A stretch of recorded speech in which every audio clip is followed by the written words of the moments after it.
함께 읽은 사도행전 17장 말씀을 본문으로 썩어진 미랄 야손이라는 제목으로 함께 말씀을 나눠보도록 하겠습니다. 사도 바울의 2차 전도 여행을 하는 그 배경이 오늘 본문의 배경입니다.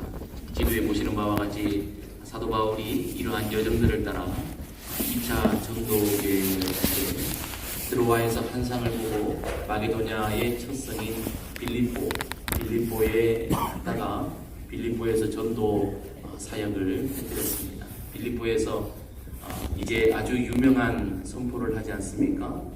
사도행전 16장 31절 주 예수를 믿으라 그리하면 너와 내 집이 구원을 얻으리라 라는 놀라운 선언이 이 빌립보 지역에서 있었습니다. 옥중에서 있었지요.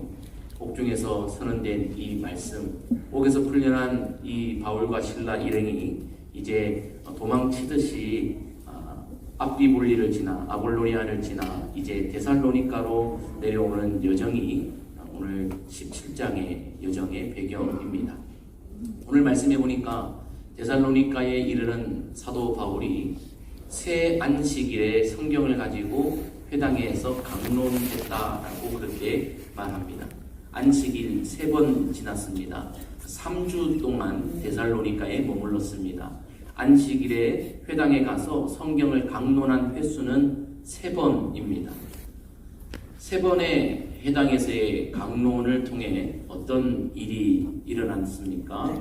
수많은 헬라인들이 이 바울이 전한 복음을 듣고 변화되기 시작했습니다. 회심이 일어난 거죠. 그래서 예수 그리스도를 구주로 영접하고 그들의 삶의 주인으로 시인하고 고백하는 일들이 일어났습니다. 헬라인, 즉 이방인이라 일컬음 받는 그 헬라인들이 복음 앞에 반응하는 놀라운 역사가 일어났습니다. 딱 3번 설교했는데, 성경 공부했는데 그들이 놀랍게 변화했습니다. 딱 3번 전한 바울의 복음의 메시지의 내용은 무엇인가? 오늘 3절에 기록해주고 있습니다. 3절 같이 읽습니다. 시작. 뜻을 풀어 그리스도가 해를 받고 죽은 자 가운데서 다시 살아나야 할 것을 증언하고 있는데 내가 너희에게 전하는 이 예수가 곧 그리스도라 하니. 바울에게 3번의 기회가 있었는데 3번 동안 바울은 아마도 동일한 말씀을 전했던 것 같습니다. 그 내용이 바로 복음의 핵심입니다. 그리스도가 해를 받고 바로 십자가에 죽으시는 예수 그리스도의 십자가를 그가 전했습니다. 그리고 그가 죽은 자 가운데서 다시 살아나야 할 것, 즉 예수님의 부활을 그가 전했습니다. 그리고 이 십자가에 죽으셨다가 부활하신 그분이 바로 하나님이 보내신 기름 부으신 메시아 그리스도이심을 그가 선언했습니다. 매우 선명했습니다. 복잡하지 않았습니다. 예수 그리스도의 십자가와 부활 그리고 그분의 주 그리스도 되신 선명한 복음을 그가 3차례에 걸쳐서 증거했다라고 하는 사실입니다. 그런데 이 3번의 설교를 통해 이 데살로니가의 지각 변동이 일어났다라는 것입니다. 저와 여러분들은 만약 어디에 가서 말할 기회가 주어진다면 어떤 말로 우리의 말하는 기회를 삼으시려고 하십니까? 오늘 사도 바울은 예수 십자가 부활 그리고 그분의 그리스도 되심을 선언했습니다. 축복합니다. 저와 여러분들의 입과 저와 여러분들의 삶을 통해 예수 그리스도가 묻어날 수 있기를 주의 이름으로 축복합니다. 아멘. 예수 그리스도가 선포되어지는 은혜가 있기를 주의 이름으로 축복합니다. 아멘. 세상의 시장의 잡배들이 하는 그냥 그런 이야기 또는 저작거리에 있는 그런 이야기 그냥 주워 담고 그냥 앵무새처럼 얼듯이 우리도 그런 이야기 하면서 시간을 보낼 것이 아니라 정말 우리의 입을 통해 예수 그분의 십자가와 부활 그리고 그분의 주 메시아 되심이 선언되어지는 놀라운 역사가 기적처럼 우리에게도 일어날 수 있기를 주의 이름으로 축복합니다. 아멘. 그런데 이렇게 놀랍게 데살로니가에 부흥의 역사가 일어나는데 은혜가 가득한 곳에 악도 가득하게 됩니다. 적지 않은 헬라인들, 이방인들이 은혜를 받기 시작하는데 소위 선택받은 선민이라 일컫는 유대인들이 시기하고 일어납니다.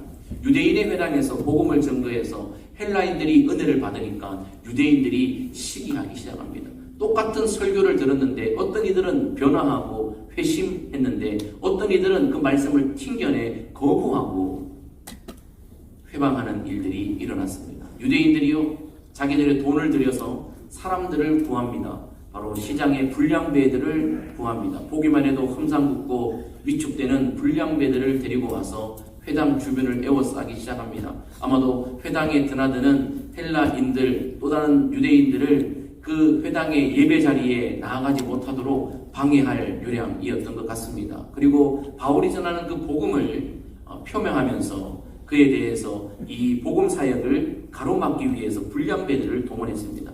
참 대단한 열심이죠. 돈을 들이고 에너지를 들여서 그렇게 일을 합니다. 하나님을 위한 일이라고 생각했겠죠. 그렇게 소동을 일으킵니다.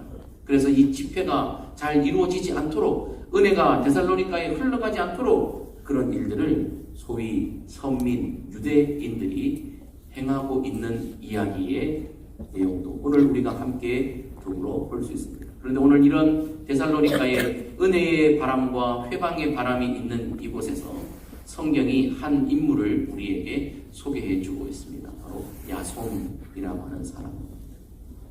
야손 아십니까? 엄마 손은 알아도 야손은 모르겠죠. 네. 야손 모르시면 혹시 제이슨을 아십니까? 여러분, 미국 사람들 교회는 잘 안 다니고 믿음은 없어도 이름은 피터, 데이비, 벤자민, 제이콥 다 성경적 이름 갖다가 다 씁니다. 근데 미국 사람들이 많이 쓰는 이름 중에 20손가락 안에 드는 이름 중에 하나가 제이슨입니다.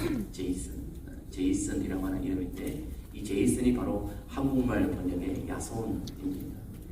제이슨, 여러분 제이슨, 야손 성경을 좀 아신다 하시는 분들도 아마 생경한 이름 중에 하나일 것입니다. 그도 그럴 것이 이 성경 66권에서 야손이라고 하는 이름이 언급된 것은 딱 5번. 성경 장으로 따지자면 오늘 사도행전 17장과 로마서 16장이 전부입니다.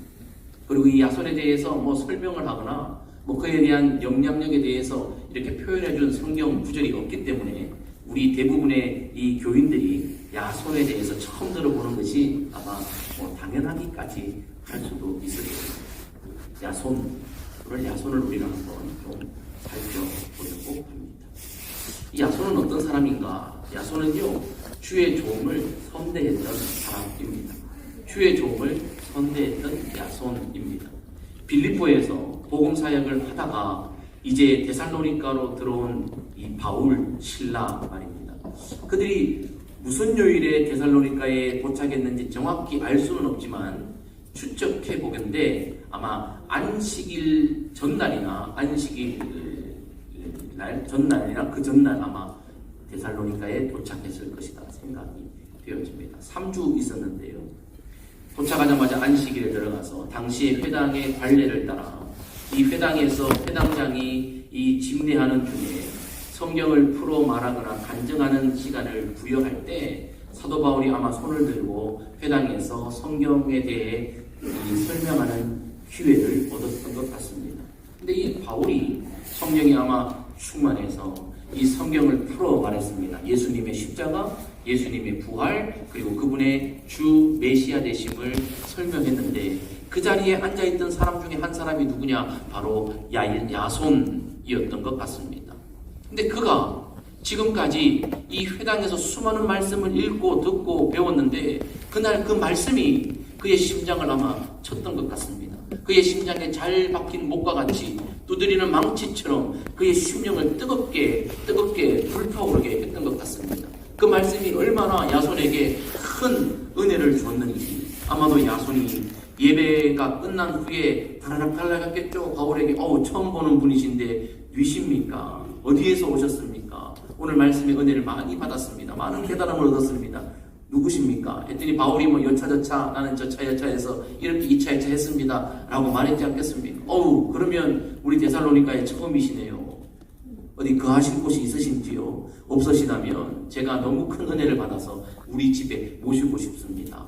그렇게 해서 이 도망쳐온 바울과 실라 일행을 그의 집에 맞아들여 그를 지극히 섬겼습니다. 여러분, 그런데 새 안식일에 그가 회당에서 강론할 때 데살로니가에서 공식적인 설교는 3번입니다. 그러면 안식일이 아닌 평일에는 바울이 뭐 했을까요? 쇼핑 다니고 레저를 즐기고 음식을 먹고 맛집을 다니면서 투어했을까요? 아닙니다. 바로 야손의 집에서 성경을 풀어 가르쳤겠죠. 야손과 또 은혜를 받은 사람들을 함께 초청해서 야손의 집에서 평일에는 성경을 풀어 말했을 것입니다. 자, 그러면 한번 생각해 봅시다. 야손의 집에서 바울 일행이 머물렀고 야손 집에서 평일에 아침 저녁으로 집회가 이루어졌을 때 야손이 어떻게 했을까요? 그 오는 분들에게 밥을 해주지 않겠습니까? 무엇인가 편의를 제공해 줬지 않겠습니까? 이 야손은요, 주의 종과 주의 종의 사역, 그리고 그 종의 사역에 함께 동참하는 이들을 섬기고 선대하는 일에 팔을 걷어붙이고 마음을 열었던 사람이 바로 이 야손입니다. 다른 의미에서 보면 평일에 야손의 집이 교회가 된 것입니다. 안식일에 회당에 모이지만 평일에는 야손의 집에서 예배가 진행되었던 것입니다. 그도 그럴 것이 여러분 초기 기독교는 모두 다 가정에서 시작된 가정교회들입니다. 빌립보 지역에서 자주장사 루디아의 집에서 예배가 진행되어 빌립보 교회의 첫 장소는 바로 루디아의 집이지 않습니까? 데살로니가 교회는 야손의 집에서 개척되어졌다 이렇게 말할 수 있습니다. 우리 한국 교회들도 마찬가지입니다. 한국 교회사를 보면은 이 선교사의 복음 전함을 통해서 지역마다 교회들이 일어나기 시작했는데 지금 오늘 우리가 예배드리는 이런 예배당 공간이 처음부터 떡하니 하늘에서 내려온 것이 아니지 않습니까? 335 자기들의 집에서 자기의 집을 내어드리고 우리 교회 모 집사님 집도 저쪽 경북 저 산골 마을에서 예배당으로 드려지는 그 예배의 처소가 바로 가정에서 시작되어졌습니다. 야손은 자기의 집을 교회로 내어드렸습니다.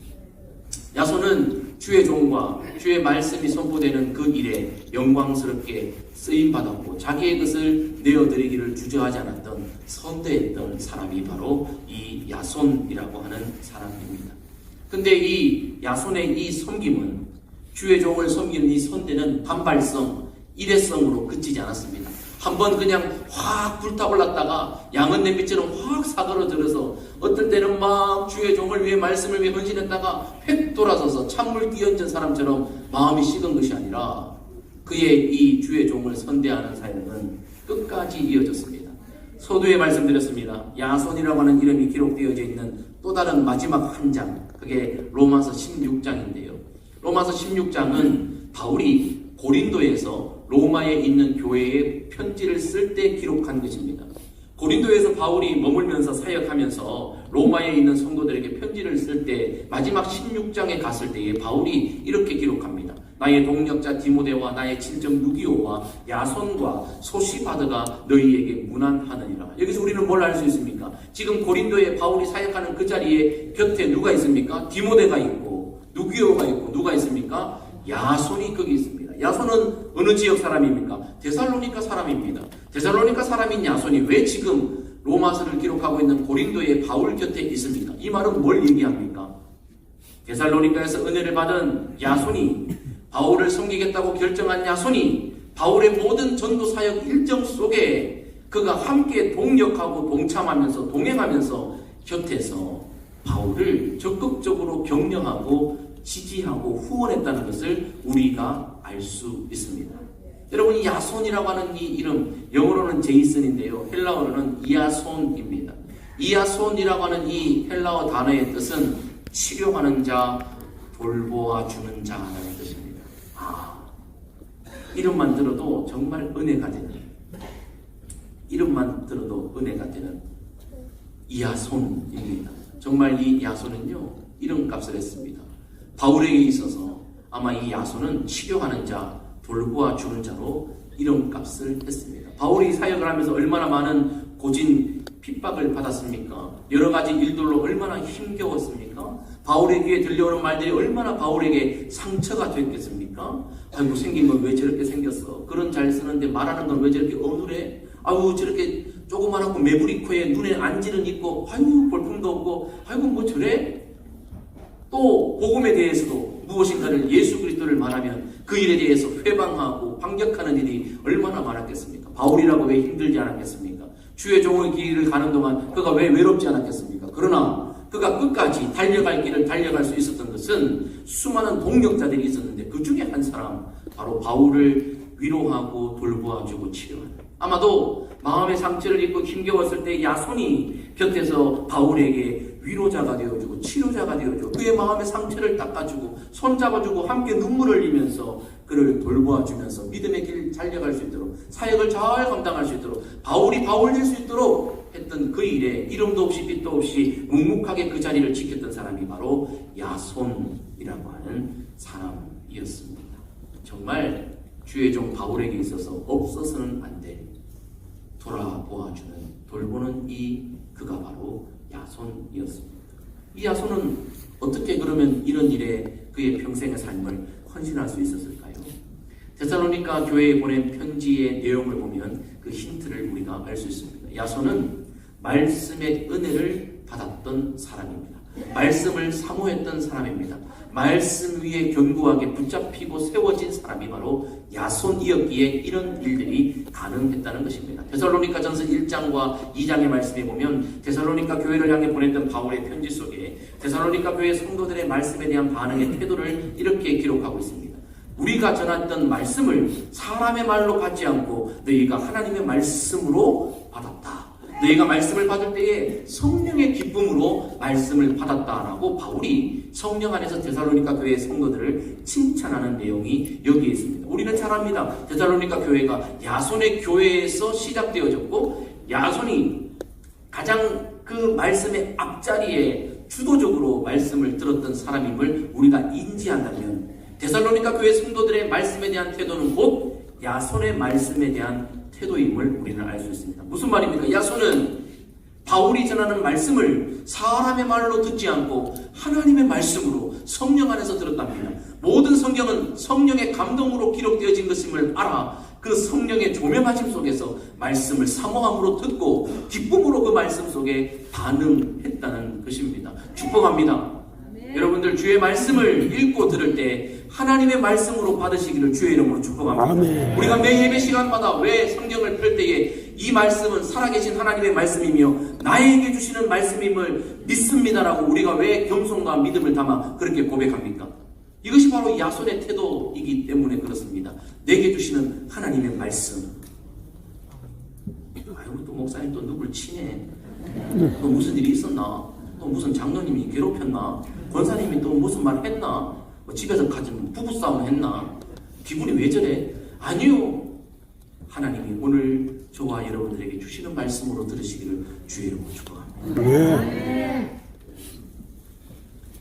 데살로니가에서 수많은 헬라인들은 바울을 통해 은혜를 받았고 적지 않은 유대인들은 시기하고 회방하는 자로 대적자로 돌아섰습니다. 여러분 말씀이 그렇습니다. 우리 주님도 그렇습니다. 어떤 이에게는 구원의 주님이지만 어떤 이에게는 그들을 회방하는 회방자가 주님이기도 합니다.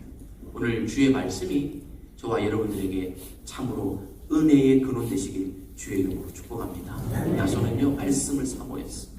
말씀을 사모했어. 아마도 마리아처럼 야손은 자기의 집에서 일어난 성경 강론, 그 강론 예배 때마다 가장 앞자리에서 바울 앞에서 바울의 침튀김을 받으면서 말씀을 사모함으로 들었을 것입니다. 그랬기 때문에 말씀에 의해 바울과 함께 일어나 자기의 것을 내려놓고 선교사에게 동력자로 갔지 않겠습니까? 여러분 아무나 선교사에게 동력자로 출발할 수 있겠습니까? 아니요. 말씀의 은혜가 있어야 그 일이 가능한 것입니다. 그런데 말씀의 은혜를 이렇게 많이 받는데 야손의 삶에 환난과 핍박이 예수를 믿어 회심하고 이제는 예수 믿는 그리스도인으로 살기로 결정했는데 하늘이 복을 내리시는 것이 아니라 환난과 핍박이 먼저 그에게 다가왔습니다. 오늘 사도행전 17장 함께 읽은 본문 말씀에 보니까 시기한 유대인들이 불량배들을 동원해서 야손의 집에 침입했습니다. 야손의 집이 침입을 당했습니다. 혹시 여러분 예수 때문에 복음 때문에 예배 때문에 여러분들의 집을 침입당한 경험이 혹시 있으신지요? 만약 여러분들이 예수님 때문에 복음 때문에 예배 때문에 여러분들의 집이 침입당했다면 여러분들은 그 다음에 어떻게 반응하시겠습니까? 에이 내가 교회를 끊어야지. 무슨 하나님이 이래. 뭐 예수가 죽음도 이기고 부활했다는데 이것도 하나 못 막아줘? 지난주 데라처럼 아이고 터가 안 좋아, 아이고 내가 이거 다시 안 해야 되겠어, 끊어야겠어, 혹시 그런 생각 우리 같으면 하지 않겠습니까? 야손은 그런데 달랐습니다. 그의 집에 들어온 불량배들 그 앞에서도 당당했습니다. 그리고 바울을, 신라를 내어주지 않았습니다. 끝까지 막아섰습니다. 결과는 어떻게 되었습니까? 천사가 와서 도와줬습니까? 아니요. 야손과 몇 형제들이 끌려갔다라고 말합니다. 제가 노란색으로 했습니다. 끌려가다, 이 헬라 한 단어인데요. 이 단어가 성경 속에 한 두세 곳에 나오는데 어떤 때 쓰였는가 하면 어부가 고기를 잡고 그물을 끌다, 짐승을 끌고 가다 할 때 그 단어입니다. 무슨 말입니까? 야손이 사람이 아니라 짐승처럼 끌려갔다는 겁니다. 질질 끌려갔다. 목덜미가 잡혀서 끌려갔는지, 멱살이 잡혀서 끌려갔는지, 얻어 터지고 피가 나서 끌려갔는지 성경은 정확하게 우리에게 알려주고 있지 않지만 저 헬라어 단어는 끌려가다, 끌고 가다, 짐을 끌고 가다, 그런 짐승을 끌고 가다, 그런 의미입니다. 야손이 주의 종 때문에, 복음 때문에, 예배 때문에 불량배들에 의해 질질 끌려갔다는 것. 한번 생각해 봤습니다. 내가 야손이라면 질질 끌려가면서 어떤 생각했을까? 이게 하나님의 은혜의 결과인가? 내가 은혜 받은 결과인가? 내가 헌신한 보상이 이건가? 혹시 이런 생각 했을까요? 저 같으면 했을 텐데 야손은 안 했던 것 같습니다.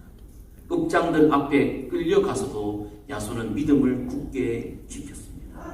환난 핍박 속에도 그는 굴복하지 않았습니다. 끝까지 주의 종과 복음과 교회를 지켜냈습니다. 그 불량배들과 읍장들이 그를 핍박했지만 야손이 조금도 흔들리지 않으니까 그들이 하다가 포기한 거예요. 에이, 이건 뭐 이런 놈이 다 있어. 도대체 이건 뭐야?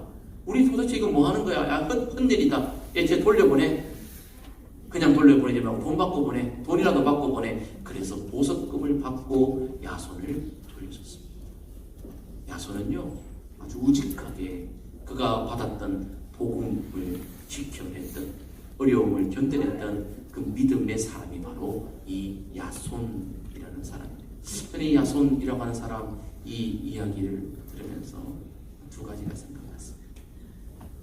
첫 번째는 이 말씀을 읽으면서 요즘 우리가 새벽기도 때 보는 말씀, 요한복음 말씀 중에 12장에 예수님이 하신 말씀이 생각났습니다. 한 알의 밀이 땅에 떨어져 있지 않으면 그대로 있고 떨어져 썩으면 많은 열매를 맺는다. 이 야손이 그런 존재가 아닌가 싶고요. 또 모루, 여러분 모루 아십니까? 모루, 엠빌, 모루. 요즘 애들한테 모루 그러면 모루 인형, 또 틀실, 뭐 이런 거, 철실 이런 걸 얘기하는데, 모루는 여러분 대장간에서 대장장이가 이 금, 철 제품을 단조 쳐서 두들겨 만들 때 불에 달구어진 쇠, 그것을 뭐 칼이나 말발굽 편자나 여러분 그릇이나 무슨 작품 제품을 만들 때에 올려놓고 망치질을 할 때 받치는 받침대, 그게 바로 모루입니다.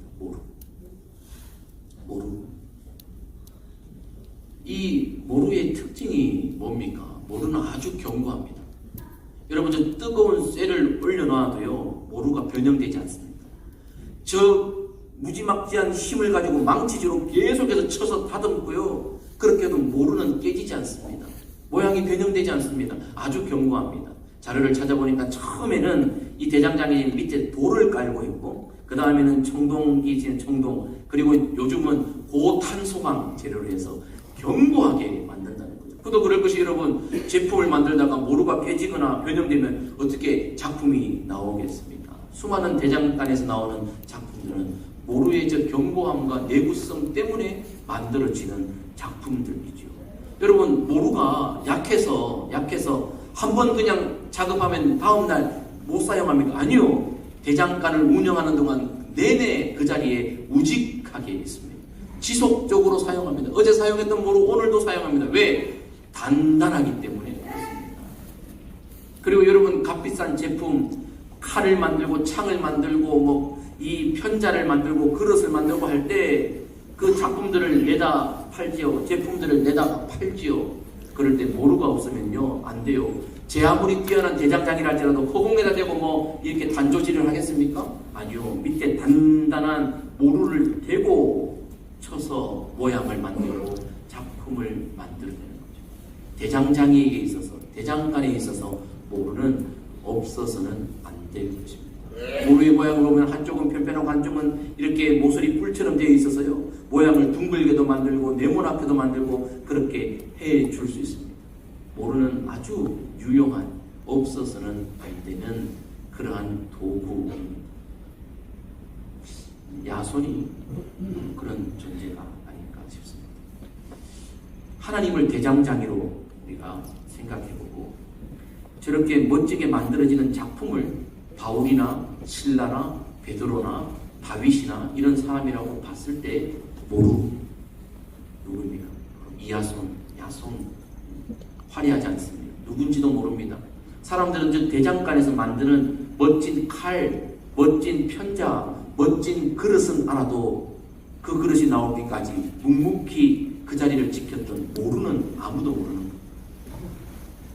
오늘 저와 여러분들도 성경을 수많이 읽고 듣고 수천 편의 설교를 들었지만 야손 처음 들어보는 분 부지기수로 많은 것입니다. 그런데 여러분 우리는 야손을 몰라도 하나님은 야손을 아십니다. 왜 그렇습니까? 대장간에서 어찌 보면 모루가 가장 중요한 것 중에 하나이기 때문입니다. 사실 만들어지는 작품은 대장장이에게 있어서 하루 이틀 지나다가 전시하다가 팔아버리면 관계없는 작품이 될 수도 있습니다. 그러나 모루는 대장장이가 대장간에서 일하는 동안 평생 동안 함께 있을 도구입니다. 저는 야손이 하나님에게 그런 존재가 아닌가 싶습니다. 바울 혼자서 바울 된 것이 아닙니다. 바울이 바울 되기까지 수많은 모루와 같은 역할을 했던 야손과 같은 성경의 조연들이 얼마나 많은지 모르겠습니다. 이 야손 말입니다. 정말 저는 멋진 사람이라고 생각합니다. 왜요? 그가 데살로니가에 3주 머물다가 바울은 갔지만 그 다음 데살로니가 교회는 누가 책임졌겠습니까? 야손입니다. 야손. 야손이 책임진 교회는 어떠했을까요? 그 데살로니가 교회가 참 여러분 아주 이 흥미로운 교회고요. 정말 멋진 교회거든요. 여러분들 성경 속에 나오는 교회, 여러 교회들이 있는데요.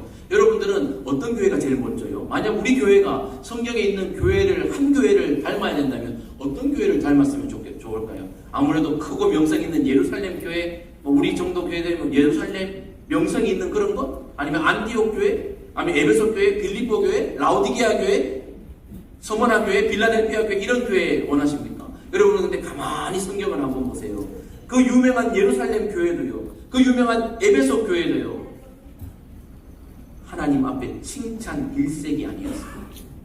근데 여러분 놀라운 것은 바울이 3주 거쳐간 데살로니가 교회, 데살로니가 전후서를 보면요. 칭찬 일색입니다. 놀랍습니다. 기적받습니다. 소름 돋습니다. 데살로니가 교회가 어떻게 그렇게 바울은 3주 동안 있다가 갔는데 바울이 없는 데살로니가 교회가 어떻게 그렇게 좋은 교회 되었는가? 한번 자 살펴봅시다. 데살로니가 교회는 아까도 말씀드렸습니다.